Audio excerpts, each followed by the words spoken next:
¿Qué tal amigos? ¿Cómo están? Bienvenidos a un nuevo capítulo aquí en Sala con S. El día de hoy vamos a tocar otro tema muy interesante. Para eso ya le tengo a un invitado muy especial, un psicólogo. Estoy hablando de Osmar Sostoa-Luragui. Él es magíster en psicología clínica y especializado en psicoanálisis. Así que ya te doy la bienvenida, Osmar. Bienvenida a Sala con S, un gusto tenerte. Gracias, Sergio, por esta invitación y espero que pueda ser de utilidad para toda tu audiencia, de que podamos hablar de este tema que más que nunca hoy, por todo lo que sale en los medios de comunicación, es importante abordar y reflexionar sobre esta temática. Sí, hoy vamos a tocar justamente el tema de las secuelas del maltrato infantil en la adultez. Pero para eso hay que entender primeramente qué es el maltrato infantil.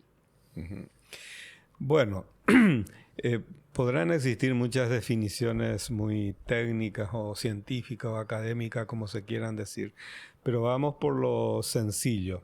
El maltrato infantil es aquello que más que educar al niño le perjudica, le maleduca, porque el maltrato infantil surge a raíz de que no se considera la fragilidad, no solo física, sino que inclusive psíquica del niño. Y a partir de eso, los padres creen que los niños pueden soportar cintarazos, maltratos verbales, retos o ninguneada, como se suele decir, que no le dan el afecto necesario, o el diálogo, el niño no se siente escuchado, hace preguntas, quiere dialogar con los padres y simplemente le ningunean, como dije recién, usando un término común.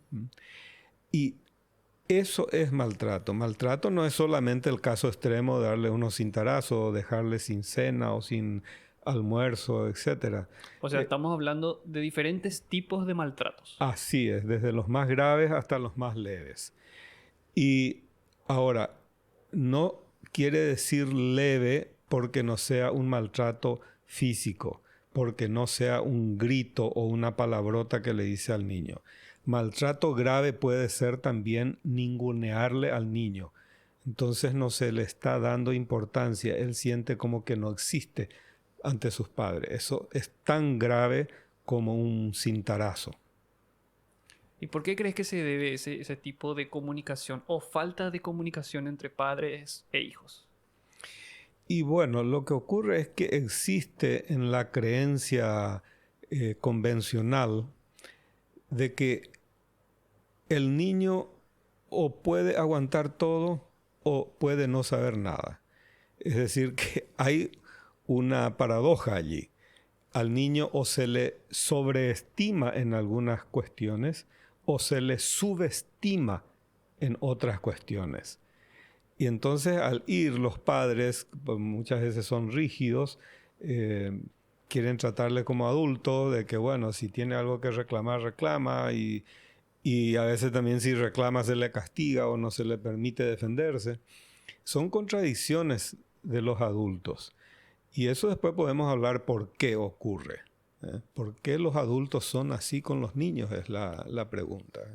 Pero eso es lo que ocurre, que se le subestima al niño de que puede entender algo o que no, ¿para qué explicarle si no va a entender? O la sobreestimación.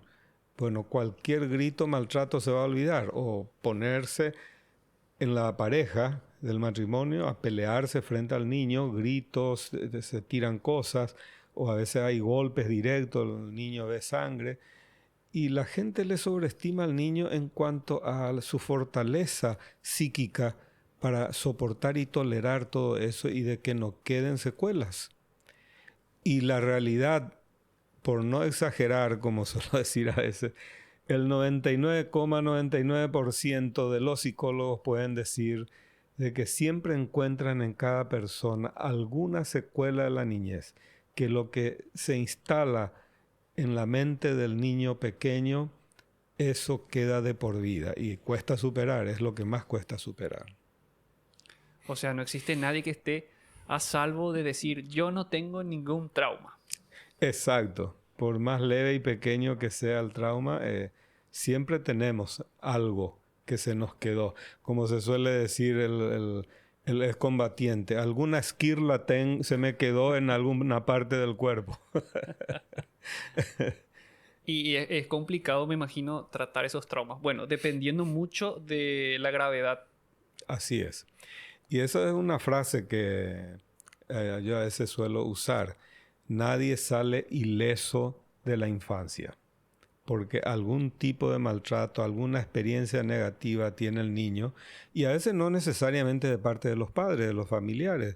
Puede ser en la calle, puede ser en cualquier ambiente, el famoso bullying, lo que deja como secuelas en el niño. Y eso va hasta la vida adulta. Y no solo que aparece tal cual, sino que se agrava.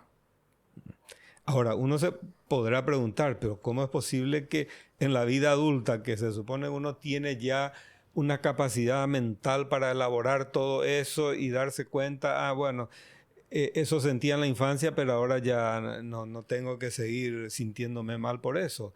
O sea, vos decís un cierto nivel de conciencia. Claro, pero en los traumas se da la paradoja también de que en vez de que espontáneamente el adulto se dé cuenta, como ya tiene una capacidad de reflexión, de decir, no, esto ya tengo que superar porque esto es cosa de la infancia, no puedo seguir así. Al contrario, se agrava. Y ahí hay algo que explicar de por qué en los adultos se agrava la secuela que deja el maltrato infantil. ¿Y podés explicarnos por qué? ¿Está Bueno, dentro de tu tesis eso? Sí, está todo, está trabajado. Y lo que ocurre es que como eso no es consciente, espontáneamente salta como aflora como un malestar y el adulto no entiende por qué, no sabe por qué. Y empieza a fantasear o empieza a desesperarse, le toma una ansiedad, una angustia. Pero no es que le salta como un recuerdo vívido de lo que pasó en la infancia. Lo que pasa es que se conecta con algo que le pasa hoy. Y por ejemplo, he atendido en la época del COVID personas adultas jóvenes que venían y decían, no entiendo por qué me da un ataque de angustia y hasta tuve ataque de pánico, que me fui a urgencia de un sanatorio, un hospital, y me tuvieron que aplicar algo. Y me iba en el auto y de repente me dio el ataque. Y nos relacionaba que estando en pandemia, uno tiene miedo. 2, el miedo a la pandemia solo por sí mismo no te da un ataque de pánico. A lo sumo te puede dar algún grado de ansiedad y te cuidas y decís, bueno, te ataca la ansiedad y decís, ya tengo la vacuna o me voy con el tapabocas. Pero estas personas que venían así con ataque de pánico no entendían por qué tenían un ataque de pánico. Y ahí, conversando, haciendo la relación entre el presente y el pasado, se daban cuenta de que en su infancia pasaron situaciones límites, así como lo hemos pasado todos en la pandemia.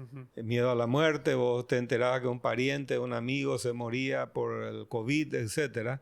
Y te entra el miedo a la muerte. Pero que también te dicen por todos los medios de comunicación, si tomas tales y cuales medidas, vos te cuidás y no te toma. O cuando llegó la vacuna también se alivió el miedo. Pero entonces no entendía. Algunas personas que venían no entendían. Entonces entendieron de que tenía un trauma en la infancia y relacionaban con episodios que pasaron en la primera infancia, en donde se le instaló ese miedo que se sentían al límite de la muerte, pero que no podían elaborar la situación. Por ejemplo, esto que había dicho hace un rato, pelearse los padres, tirarse, ver sangrar a uno de ellos, Y era una situación límite que les deja a los niños pequeños paralizados. ¿Qué pueden hacer ante una hormiguita frente a una pelea entre elefantes? Y entonces es como una repetición de esa situación traumática de la infancia, una experiencia límite como en la pandemia. Entonces, podemos decir que los traumas en sí son miedos.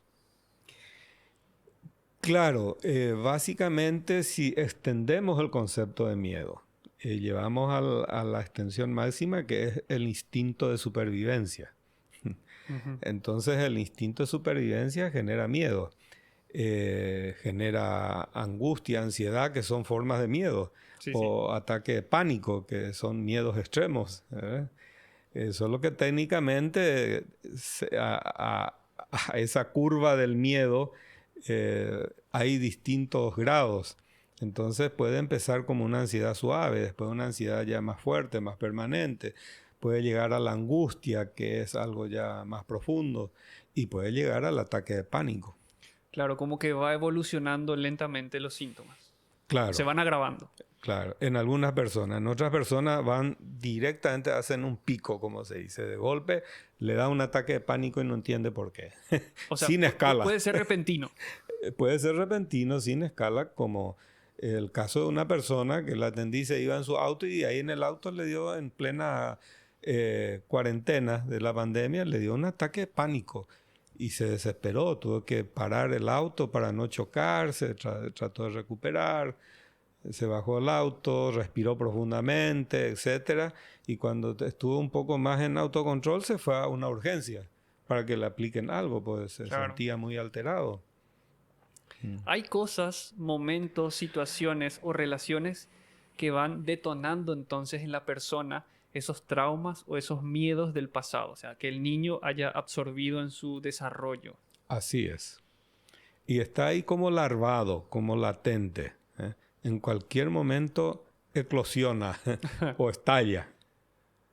Y puede ser muy peligroso si uno lo desconoce. Por la mayoría de los casos es porque el sujeto o la persona no tiene un autoconocimiento de sí mismo y solamente con el proceso terapéutico se logra conocer bien el origen de esos traumas. Sí.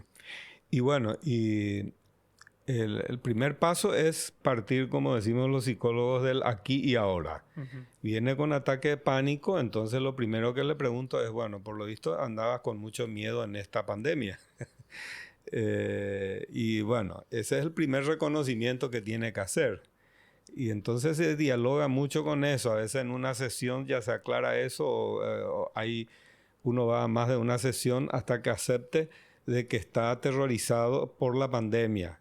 Porque en la pandemia era que la gente moría. Claro. No solo en Paraguay, sino que en todo el mundo. Por eso se llama pandemia, ¿verdad? Que es en todo el mundo. Entonces, genera un clima de temor y en algunas personas hasta de terror. ¿Me va a tocar a mí? ¿Me estoy yendo de este mundo o no? Entonces, reconocer eso en el presente, cuál es el factor detonante de su ataque de pánico. Y digo detonante porque no es la causa primera, porque mucha gente no tiene ataque de pánico, si no estaríamos todos reventando los sanatorios y hospitales, no por el ataque del COVID, sino que por el ataque de pánico, ¿verdad? Un ataque de pánico colectivo. Colectivo, ¿verdad? Entonces, ese es el detonante principal, pero esa persona que a lo mejor pudiera estar con mucha ansiedad por el COVID en la pandemia, a ese le dio un ataque de pánico. Entonces, el psicólogo debe pensar, bueno, la pandemia fue un detonante para algo que él tenía mayor predisposición al ataque de pánico y no solamente a una ansiedad. Entonces ahí uno revisa, trata de hacer la relación y generalmente las personas, aunque algunos no quieren aceptar o reconocer, las personas hacen esa relación. enseguida te dice, sí, ataque de pánico, ¿cuándo tuviste? A veces para ayudarle, uno le dice como profesional, bueno, hace algunos años atrás no tuviste una situación, y a veces te reconoce que tuvo un accidente de tránsito, qué sé yo, un accidente automovilístico, lo que sea.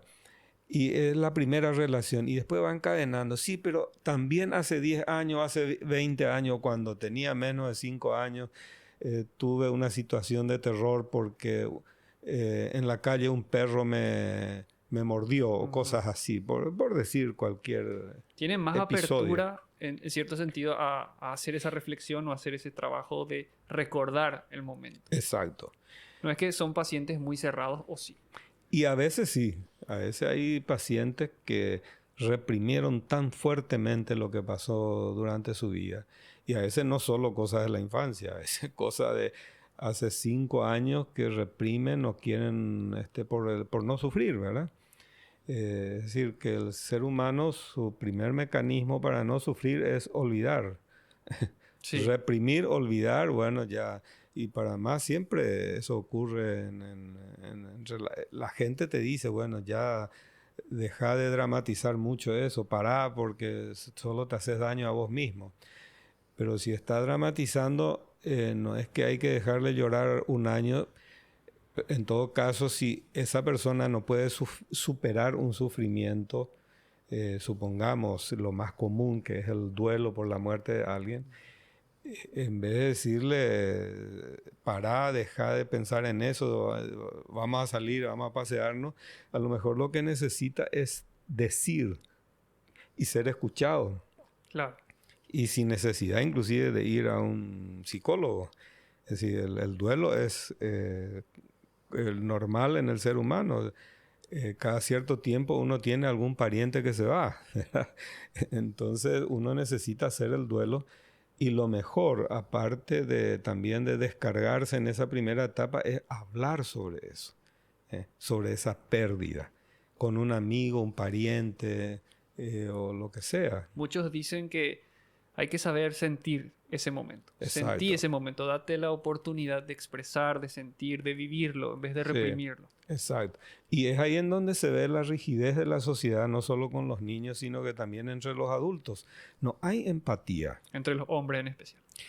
Peor, porque ya al niñito pequeño se cae, se golpea, llora y dice, no, levántate, vos sos hombre, ¿cómo vas a llorar? Claro. Los hombres no lloran, ¿verdad? Al niño pequeño. Bueno, eso es parte también de la cultura tradicional, como se suele decir, machista, ¿verdad? Aunque el término más adecuado es la cultura patriarcal, ¿verdad? Claro. Pero vamos a decir machista, que se entiende mejor. Y bueno, y se le sobreexige al varón a ser fuerte, tan fuerte que se vuelve rígido y no tiene esa flexibilidad, esa sensibilidad para comprender al otro. No hay empatía, porque hay que atropellar nomás como hombre, ¿verdad? Y en nuestro país, que culturalmente todavía es bastante aletargado, está todavía nuestra sociedad Está impregnada en nuestra sangre. sumergida, Sí. está sumergida en esa cultura autoritaria, tradicional. Es más difícil superar todo eso. Y la base del entendimiento humano y de generar este tipo de confianza es la empatía, la apertura, el diálogo.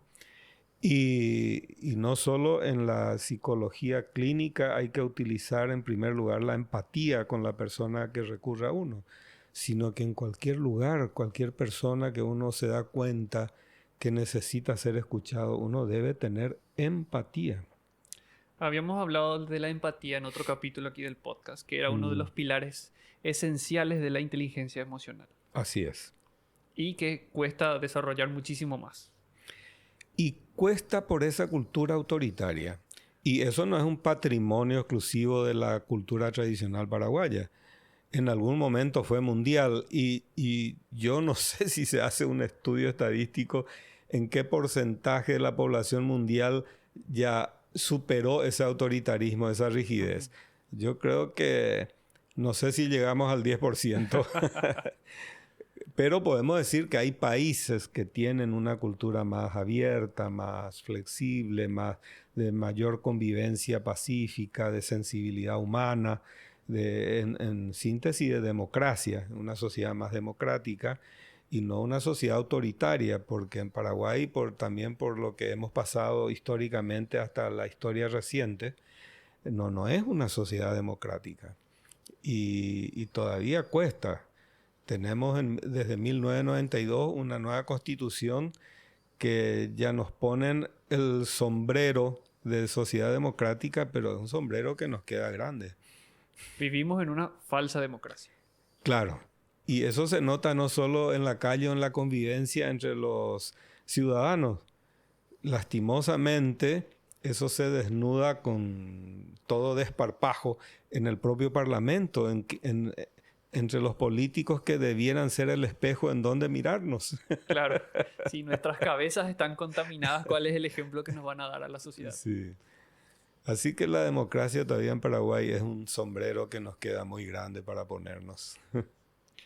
Ya que tocas el tema de la sociedad, ¿es una de las causas entonces la estructura social que tenemos como para generar ese maltrato infantil? O sea, es una de las causas en sí que genera maltrato infantil, por la educación que tenemos. Exagerando un poco, es la única causa. Es la única causa. Y sí, porque si hubiéramos tenido una sociedad más abierta, más democrática, de mayor nivel sociocultural, en donde haya habido en la práctica, en la realidad, un cambio en la educación. Porque si no hay un cambio en la educación, nosotros nos vamos por un lado y el mundo se va por otro lado. Es decir, que yo creo que es un problema en primer lugar social que tiene su consecuencia psicológica. Porque es un problema generalizado. El problema del trauma infantil en nuestro país es todavía generalizado.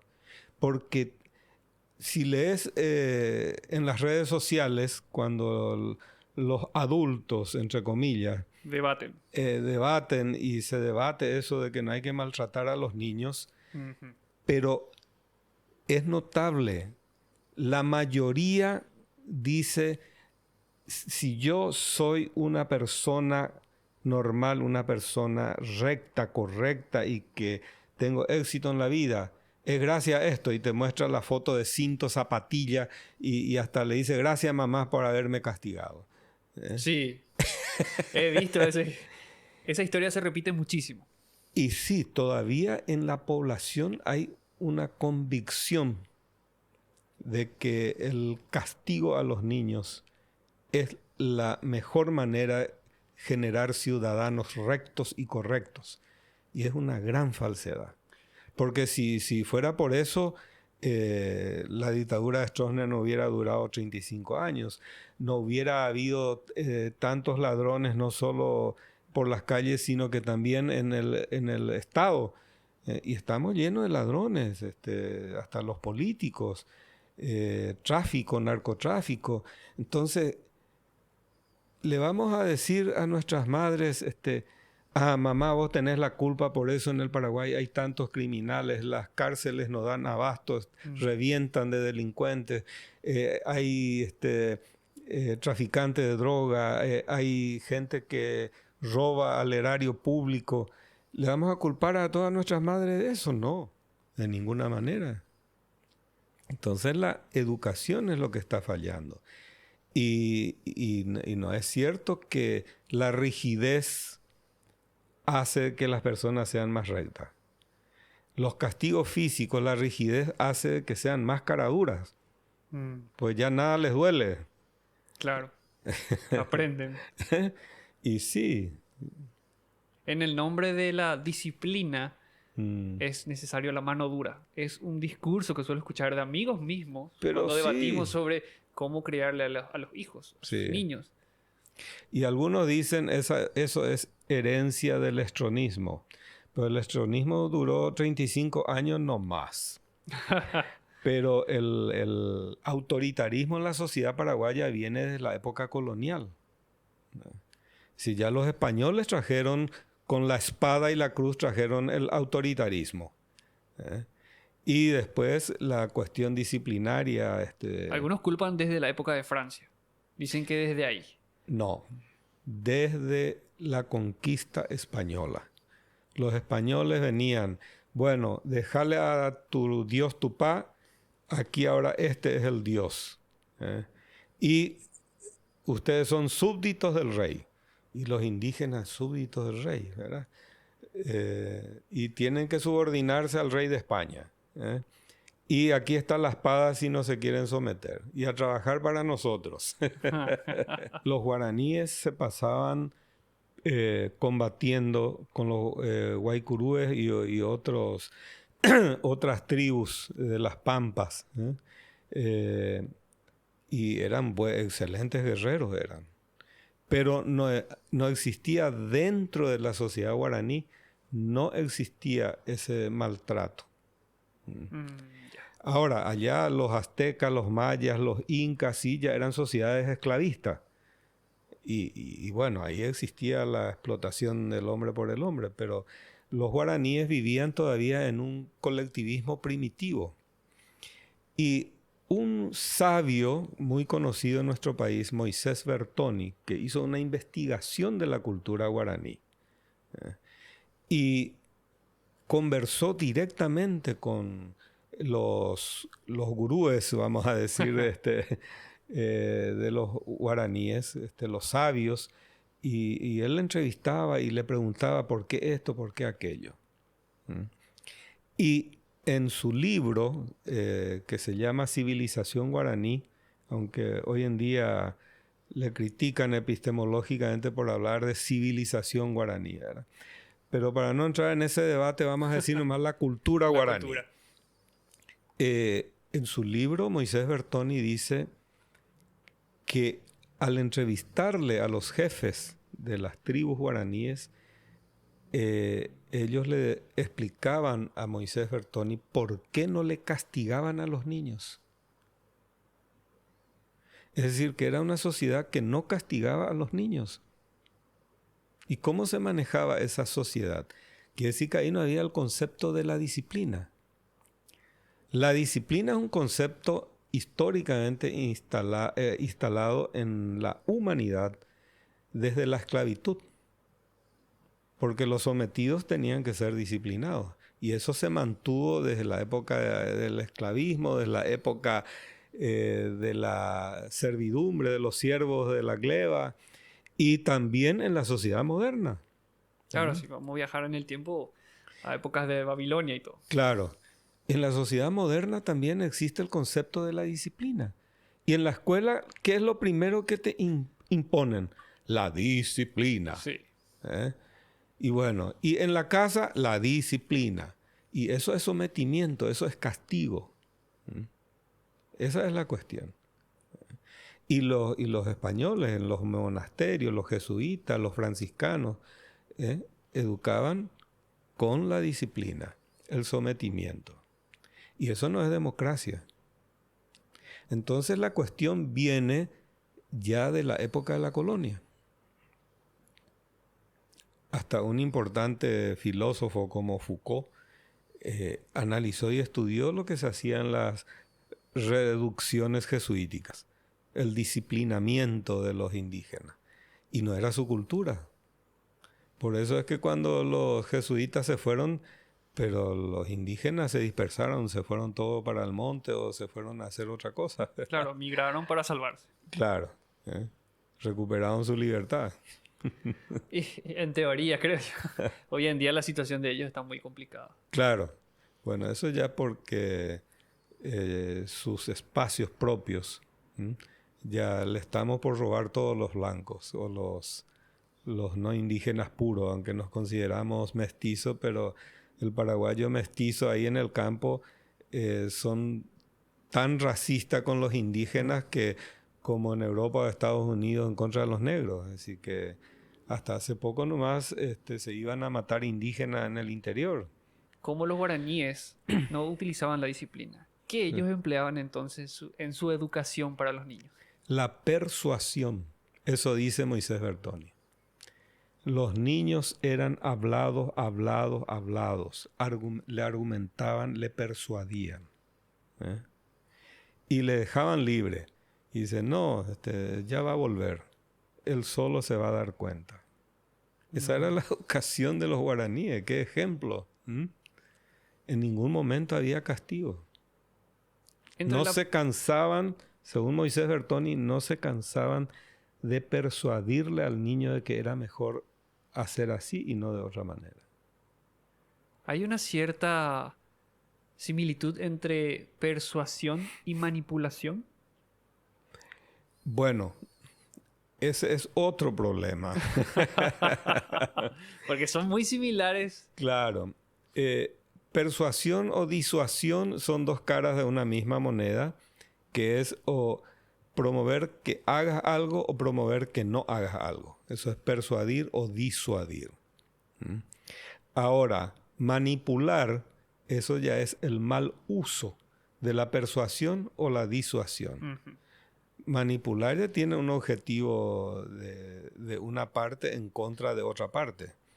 Y le querés engañar al que va a salir perjudicado de lo que le disuadís o le persuadís. Para que haga o para que no haga. A veces una manipulación puede ser positiva.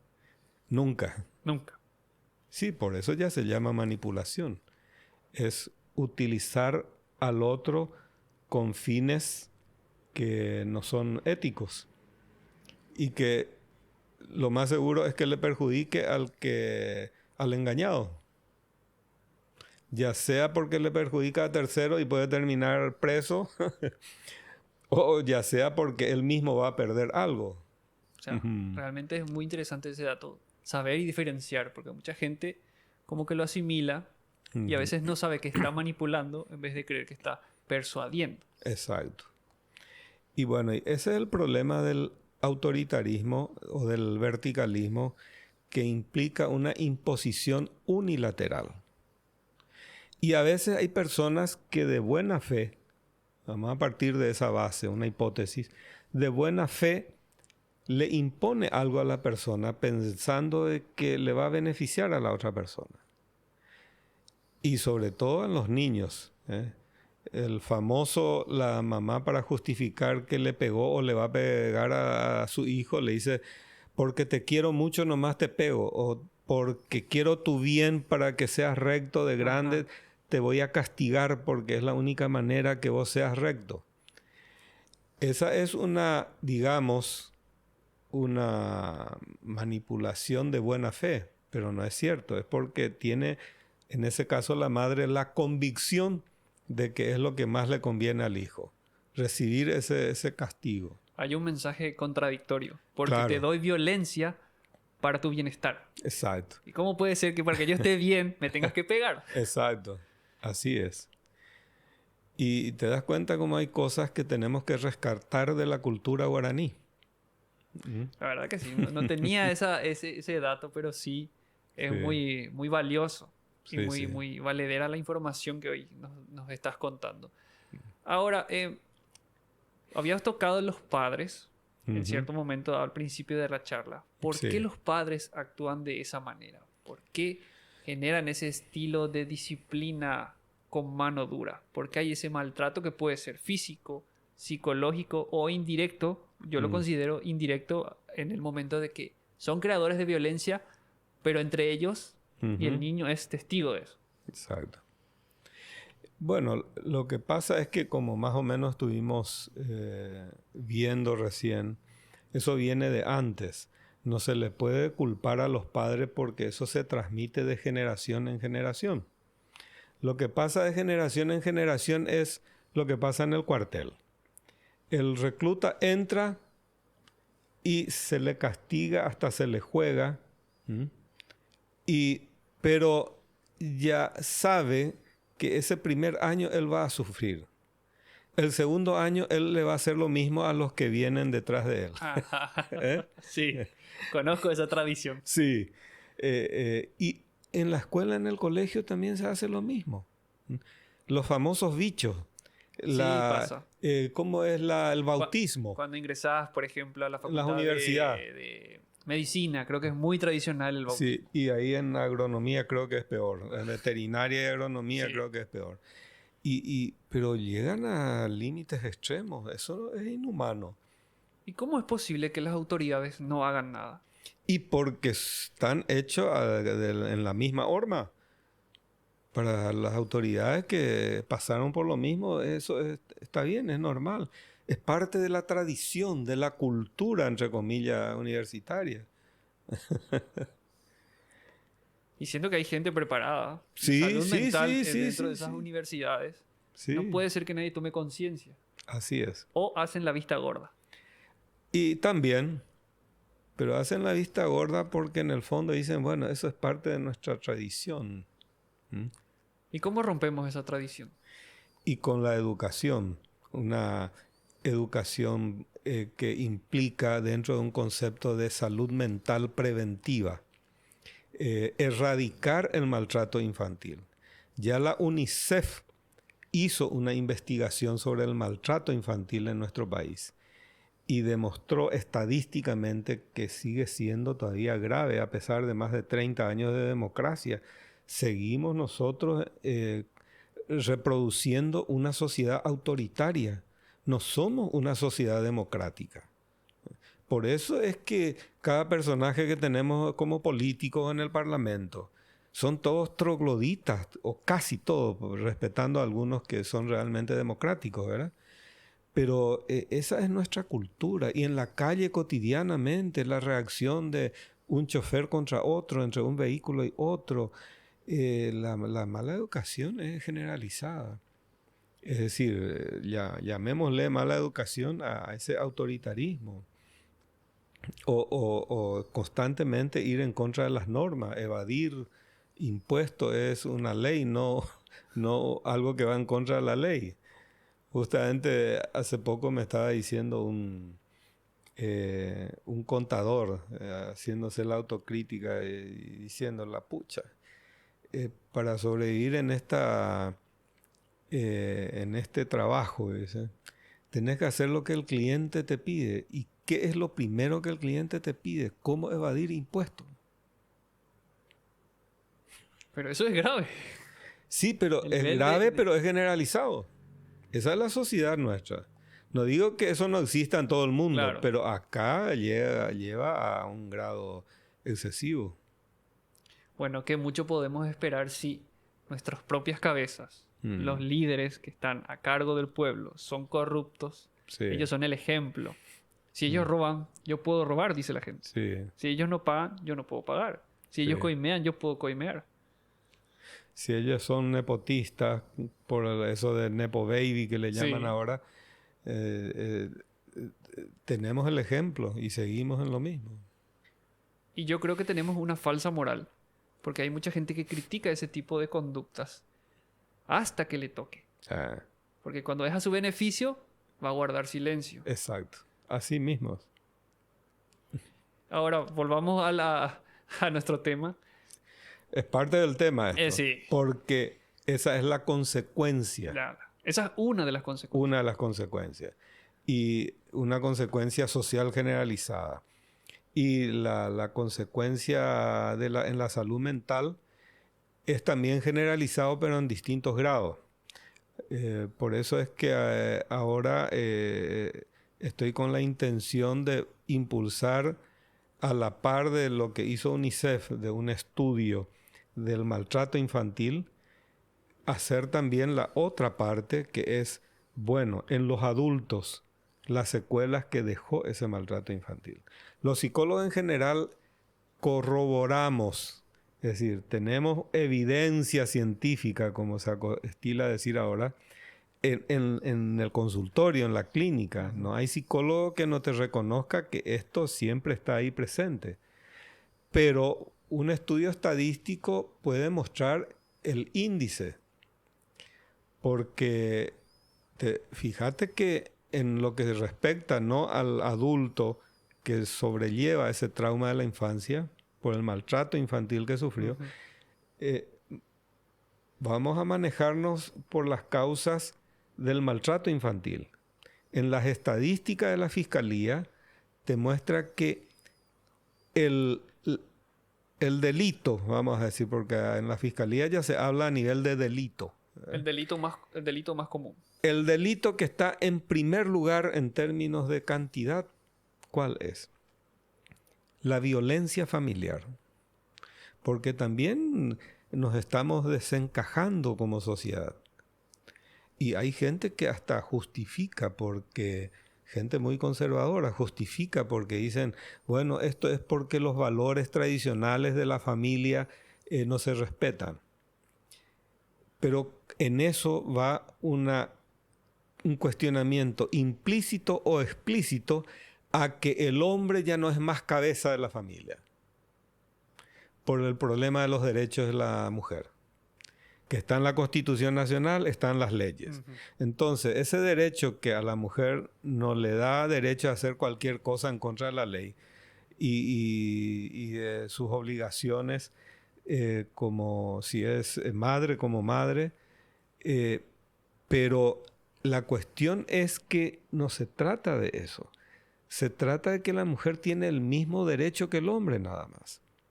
Y que está en nuestra nueva Constitución, que están en las leyes derivadas y que hace de que tanto el hombre como la mujer, papá, mamá, tienen la misma responsabilidad en el cuidado y la educación de los hijos. Totalmente. Esa es la cuestión. Y hay gente que cuestiona porque dice, ya no hay más autoridad del padre. Es como que se le tira la pelota siempre al padre. Claro. Pero en realidad, porque hay mucha violencia en contra de la mujer. Y le culpan a las mujeres que ya no le respetan al hombre.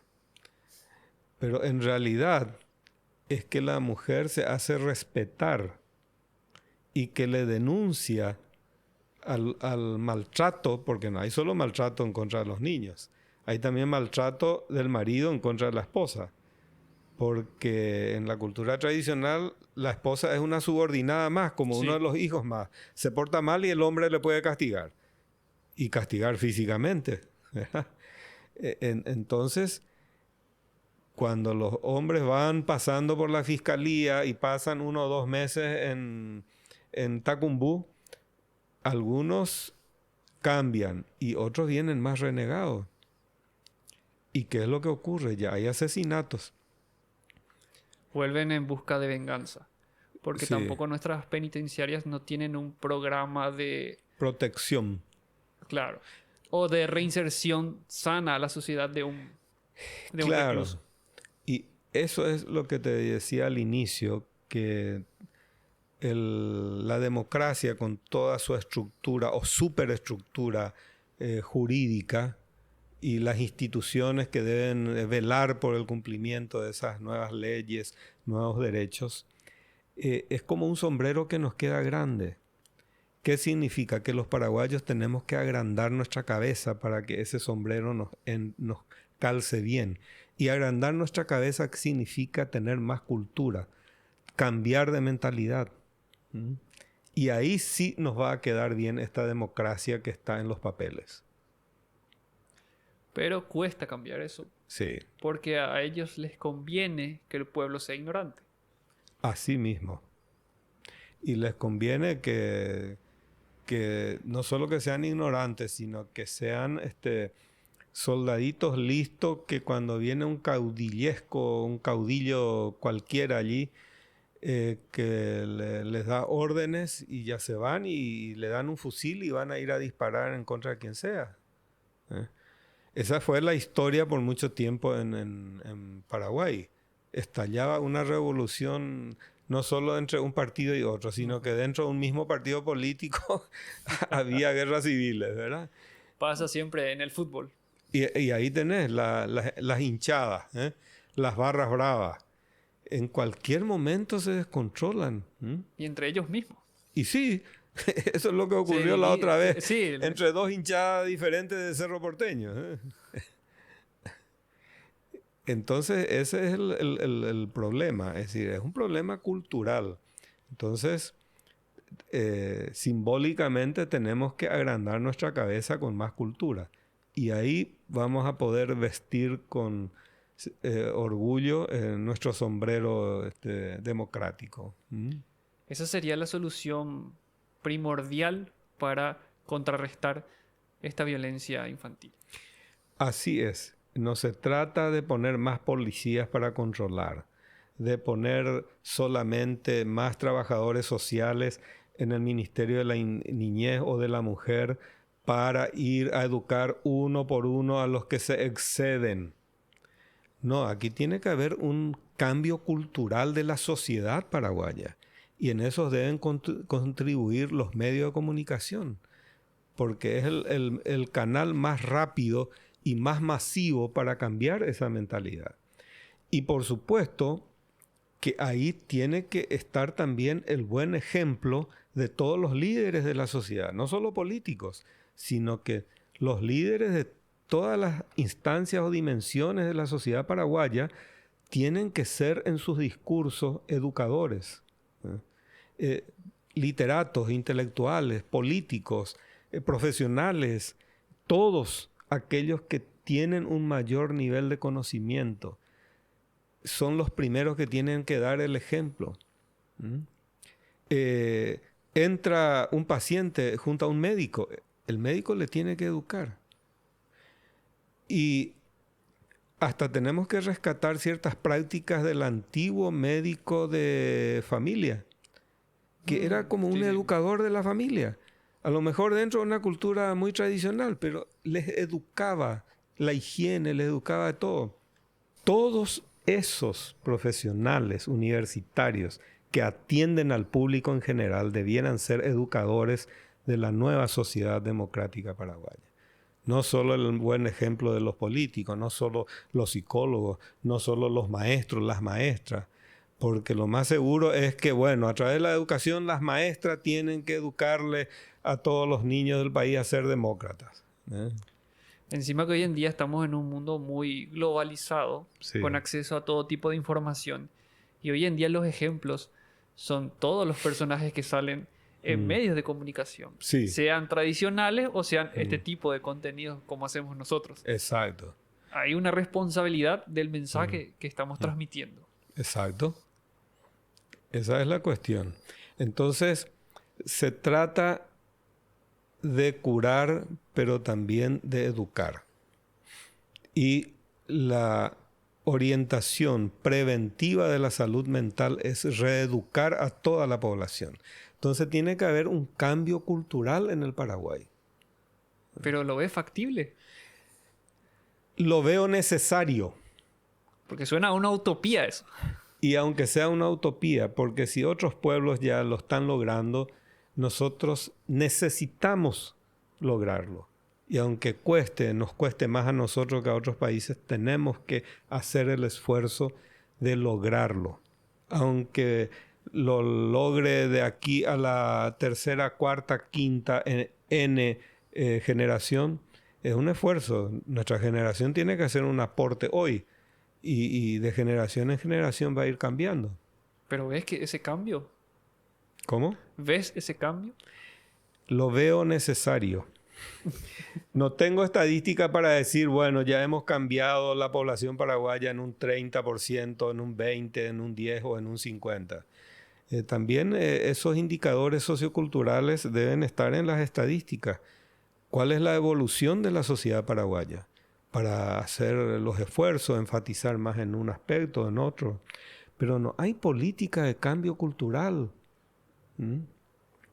¿Qué es lo que hacemos? Vos ves un canal cultural del Estado paraguayo y lo que te repite es la reproducción del folclorismo nada más, que es una parte importante de la cultura paraguaya. Pero ¿tenés un programa que promueva ese cambio cultural? Sí. En todo sentido. O es un recorrido al país, lugares turísticos, mucho de la música, del folclore, y se queda ahí. Sí, o rescatar la historia de una manera tradicional. ¿Verdad? Entonces, no digo que eso no se deba hacer, pero dentro de eso tiene que ir la proyección del futuro. Bueno, esto es lo que tenemos ahora, nuestra hermosa Guarania. ¿Y ¿qué más para adelante? Por poner un ejemplo. Los jóvenes se les enseña a ser creativos, que vuelva a surgir actualmente un nuevo José Asunción Flores con una nueva creación. No. Está muy difícil eso. Y claro, pero te digo Mira que nomás yo no soy eso como ejemplo en el arte, pero en las relaciones sociales para ser más democráticos, para no estar vendiendo nuestro voto, para tener conciencia crítica. Pero si nos educan con el castigo y obedecer, o si no sos disciplinado, no sos obediente, se te castiga, ese niño muy bien educado es el que fácilmente se va y vende su voto. Esa es la cuestión. No tiene pensamiento crítico. No nos enseñan ni en la casa ni en las escuelas. Exacto. Entonces, eso es lo que tenemos y debemos hacer porque es una necesidad para que el Paraguay salga de esta situación lastimosa en la cual se encuentra. Es decir, que realmente estamos muy retrasados. No tengo nada que objetar. Es una realidad que se ve a simple vista. Sí. Ahora, trabajaste en una tesis muy interesante sobre el maltrato infantil. ¿Podés comentarnos un poco cuál fue el proceso de esa investigación y cuál es la meta? Bueno, he compartido con algunos colegas que reconocían, como yo reconozco, algún grado de frustración por los resultados de la psicoterapia. Porque viene una persona con estos traumas y les cuesta superar. Y también como la salud pública no es suficiente como para atender todos los casos. Para mí no existe. Para mí no existe salud pública a nivel... Claro. Entonces, la mayoría va al nivel privado. Y tiene su costo. Y tiene su costo. Yo por eso suelo decir, bueno, todos los psicólogos debiéramos estar en todos los hospitales públicos del país. Y no solamente los que están en el sector privado, sino que también tienen que recibirse más psicólogos y tener mejor formación, porque hay un déficit. Así como hay un déficit de médicos, también hay un déficit de psicólogos y de buena formación, para que estén en todos los hospitales públicos, para que se le garantice a la población de que va a tener un tratamiento hasta que se cure. Y aún así, ahí está el problema del trauma infantil, que queda como una secuela a veces grave hasta en la vida adulta. Aún así, vamos a tener casos incurables. Y casos de personas que se tienen que medicar de por vida porque su trauma es muy profundo, muy grave. O sea, llevado a un nivel psiquiátrico. A nivel psiquiátrico, claro. Entonces, pero lastimosamente, en vez de que sea así, ahora es al revés. Es decir, hasta para las cosas no graves, leves, ya te medican nomás. Toma este ansiolítico y seguí con tu vida alegremente, ¿verdad? Y eso tiene su límite. Dentro de poco van a crear algún medicamento para ya no tener ansiedad. Exacto. Qué fácil. No, y es que vos tomás ciertos ansiolíticos todos los días y estás ahí. Ah, qué bien me siento. Pero dejas de tomar tu ansiolítico y ya te vas al mazo, como se dice, ¿verdad? Sí. Es decir, que la cuestión psíquica tiene que ver con... partamos del aquí ahora, como se suele decir, ¿verdad? Es que, bueno, el trato entre las personas adultas, tengan o no tengan trauma infantil, tiene que ser un trato agradable, un trato normal, un buen trato, no un maltrato, ¿verdad? Sí. Hasta entre los adultos. en el ambiente de trabajo, en cualquier institución, en la calle. Entonces, ¿por qué te vas a estresar si hay respeto mutuo?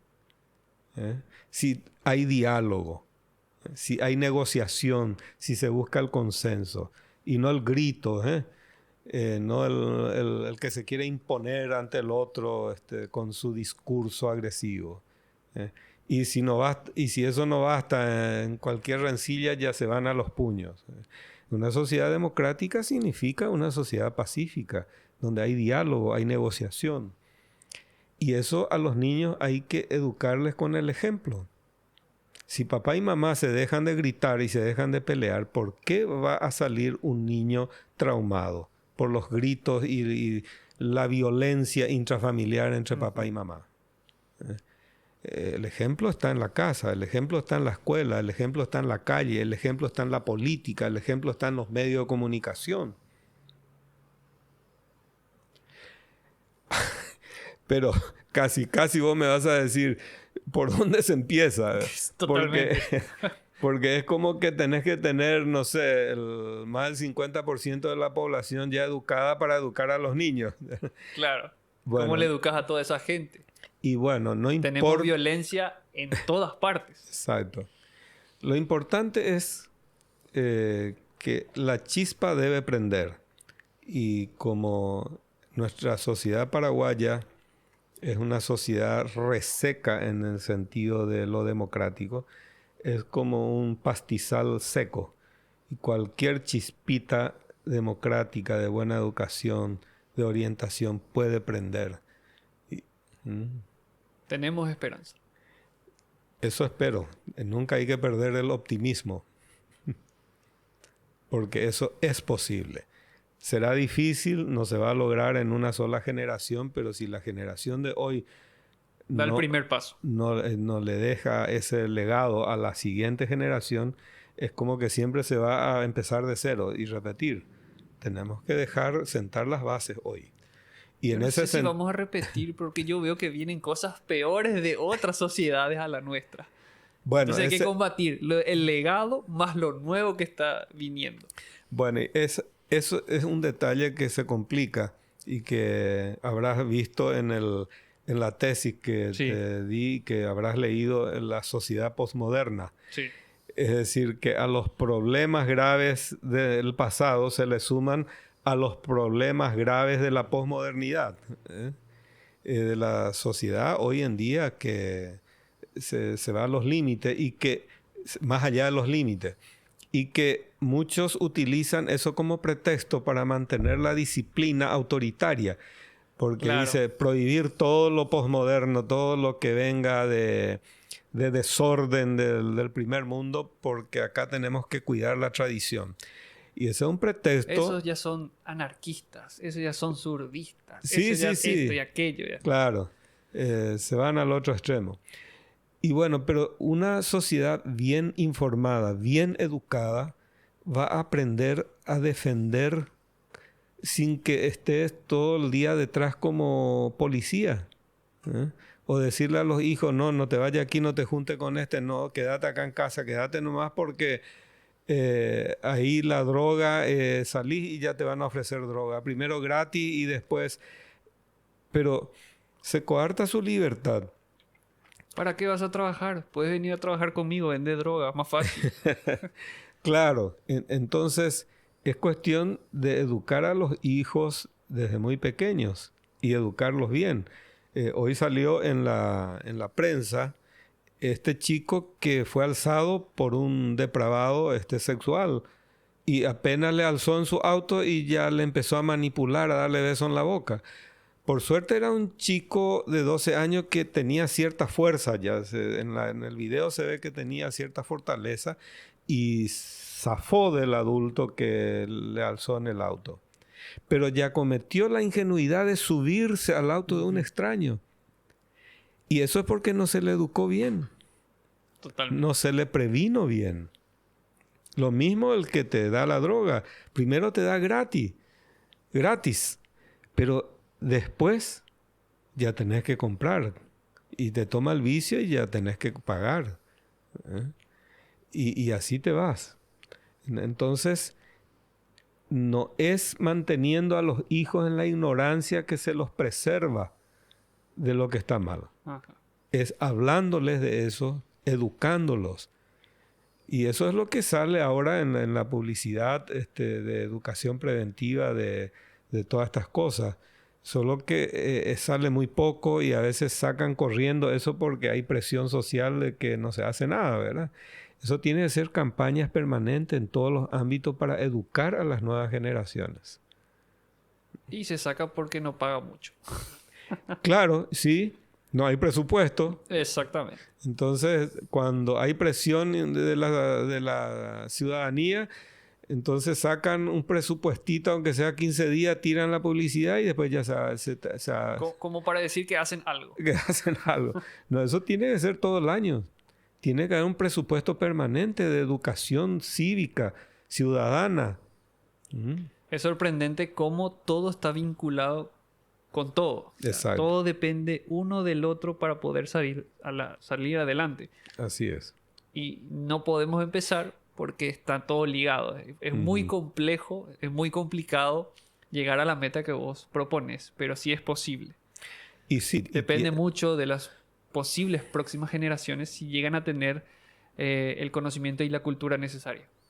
por eso es que en mi tesis digo que esto no es responsabilidad solamente del Estado y de todas sus instituciones de los 3 poderes ejecutivos. Es también responsabilidad de la sociedad civil. Y ya algunos políticos que apuntan correctamente dicen, en Paraguay no hay sociedad civil.